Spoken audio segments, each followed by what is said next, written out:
नैनागिरी जी से पथरिया की ओर मेरा विहार चल रहा है। नैनागिरी जी और पथरिया के बीच में 2-3 समाज मिली, प्रशंसनीय, तारीफ के काबिल। ऐसा लग रहा था जैसे ये छोटा सा हिस्सा बुंदेलखंड से अछूता। बड़े अच्छे लोग थे, बड़े भक्तिवान लोग, हर प्रकार से उनकी भक्ति भावना दृष्टिगोचर। वहां से चलते हुए मैं पथरिया पहुंचा।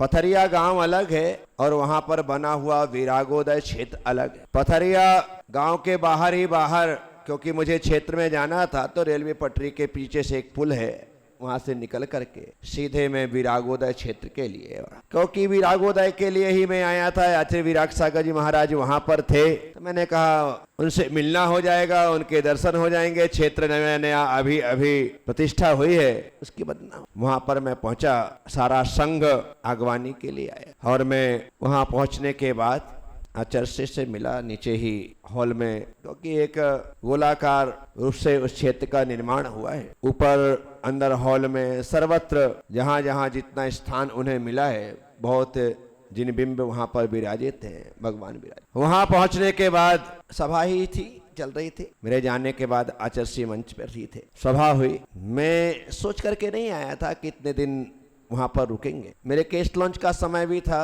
और मेरी इच्छा होती है कि केस लॉन्च का समय जब निकट आता है और ऐसे विहार आदि में हो, कोई साधु संत मिल जाएं, तो लगता है थोड़ा इनसे भी सहयोग लेकर के केस लॉन्च करवा। पहले दिन पहुंचे, मेरे ख्याल से हमारे प्रिय तीर्थ महाराज को पहले दिन अंतराय आ गया, पहले दिन आ गया, तो दूसरे दिन तो जाने का सवाल ही नहीं, क्योंकि रास्ते में भी अंतराय आया था नैनागिरी और पथरिया के बीच में, फिर भी हम चल के आ गए। दूसरे दिन आहार के लिए गए तो भाई साहब को फिर अंतराय आ गया।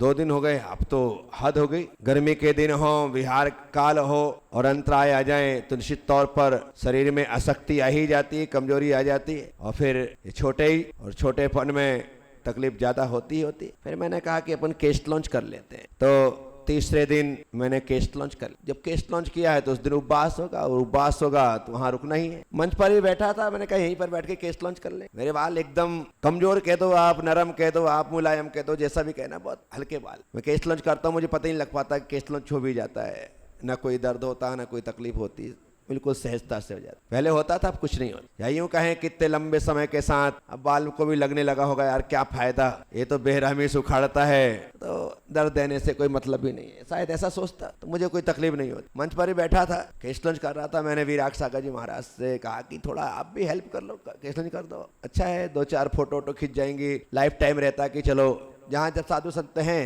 उन्होंने चालू किया, अरे बाप रे, पहली बार लगा कि केस लॉन्च में तकलीफ होती है, नहीं तो मैं पूरा केस लॉन्च अपने हाथ से कर लेता हूँ, लगता ही नहीं कि कष्ट भी कोई चीज होती है। दूसरे से करवाता हूँ मैं तो 4 सब लोगों से बोलता हूँ सब उखाड़ो, कोई टेंशन नहीं, जितना को करना है। उन्होंने चालू किया, पहली बार मेरे मुंह में सिकन, ऐसा लगने लगा कि हो क्या रहा है केस लॉन्च। फिर महाराज जी बोलते हैं कि मेरे हाथ कड़क है। मैंने कहा अभी तक तो सुना था बाल कड़क है, आज पहली बार सुना कि हाथ कड़क। मैंने कहा ठीक भाई, कोई बात। अब वो देख रहे हैं कि तकलीफ फिर भी छोड़नी करी जा रहे। मैं ना कैसे करूं, मैं नहीं बुलाया कि महाराज जी आप हेल्प करो और मैं उनको बोलूं नहीं महाराज जी आप रहने दो। अब मैंने कहा करो भाई। अब ऐसा केस लॉन्च कर, बाल उखाड़ दे तो मेरे चेहरे में आने की पहली बार फोटोओं में मेरा चेहरा बिगड़ा हुआ दिखाई देगा, पहली बार वीडियो में चेहरा बिगड़ा हुआ दिखाई देगा। मैंने कहा बंद कर यार, मत बना फालतू में, इज्जत का बाट लग रहे। केस लॉन्च भयंकर तकलीफ के साथ। फिर मुझे लगा हकीकत में बालों से ज्यादा हाथ का फर्क पड़ता है, करने वाले का हाथ कैसा है, करने वाले के हाथ पर बहुत आधारित रहता है। मैं बचपन से ही इस रास्ते पर आ गया। जब मेरे गुरुदेव ने मेरा केस लॉन्च पहली बार किया था, 30 मार्च था मेरे ख्याल से 1986, 30 मार्च, इंदौर के पलाशिया क्षेत्र में जो इंद्र भवन है उसी के अंदर बैराग भवन है, वहीं हम लोगों का प्रवास था। तो गुरुदेव ने मेरा केस लॉन्च पहली बार सुबह 4 बजे उन्होंने मुझे उठाया, पर उठ करके बैठ गए, उनके पास ही सोते थे। चलो केस लॉन्च चालू। 1 घंटे में उन्होंने केस लॉन्च पूरा कर दिया। बोले सो जा, बस केस लॉन्च किया, बोले सो जा। वापिस केस लॉन्च करने के बाद उन्होंने वापस मुझे सुला दिया, फिर सो गए। गुरु ही जगाने वाला, गुरु ही उखाड़ने वाला, गुरु ही सुलाने वाला, तो फिर मना किस बात का, सो गए भाई आराम। सुबह 6 बजे नींद खुली, केस लॉन्च हो ही गया था। सब लोग देखा क्या हो गया, रात में बाल कहाँ चले गए, सब बताया कि भाई ऐसा ऐसा हुआ। उस दिन हमारे पंडित रतनलाल जी शास्त्री, जब उन्होंने देखा कि इतने से बच्चे के केस लॉन्च हुए हैं, बाप रे बाप, वो तो दांतों तले अंगुली दबा करके रह गए, दंग रह गए। उस 86 के समय की बात है एकदम। उस समय हमारे गुरुदेव के उसी पलाशिया क्षेत्र में तुकोगंज में सामने उदासीन आश्रम जो भैया जी का था,